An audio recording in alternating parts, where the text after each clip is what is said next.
Mga kapatid, muli ay himayin natin ang mga kwento sa likod ng numero ngayong 2025 elections.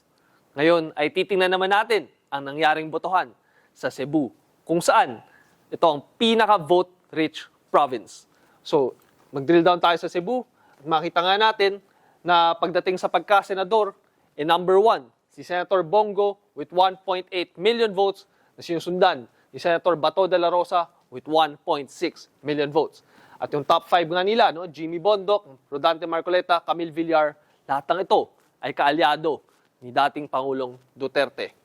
Makita natin na nakapasok din sa number 6, si Bam Aquino, na kahit puro kaalyado ni dating Pangulong Duterte, Philip Salvador, Raul Lambino, JV Hinlo, pro PDP laban, very strong showing pa rin ang pinakita dito ni Senator Bam Aquino. Pero interesting din mga kapatid ang nangyaring laban sa lokal, no? So kung titingnan natin sa pagka-governor ng Cebu, upset nga ang nangyari. Kung saan nanalo si Pam Baricuatro na kaalyado ni Vice President Sara Duterte at nakakuha siya ng halos 1.1 million votes.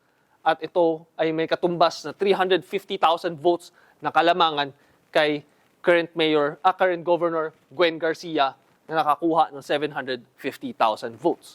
Sa pagka-vice-gobernador naman, nangunguna si Glenn Soco na kapartido ni Gwen Garcia with close to 1.1 million votes. Pero sa pagka-mayor naman, titingnan natin sa Cebu City, makita natin, number 1, si Nestor Archival with 253,000 votes.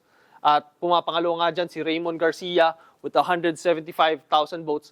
At pumapangatlo lamang si Mike Rama with 118,000 votes. Sa pagka-vice mayor naman ng Cebu City, nanguna dyan si Tommy Osmeña with 231,000 votes. At pumapangalawa si Dondon Ontiveros with 187,805 votes. So muli mga kapatid, ang daming pagbabago na nga ang nangyayari dito sa Cebu, no?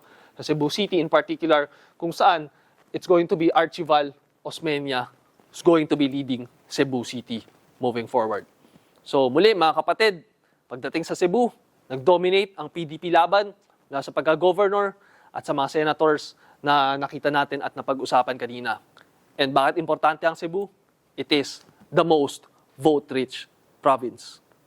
Muli, ako si Edson Guido, Chief Elections Analyst ng TV5. Bilang Pilipino, bayan ang ipanalo.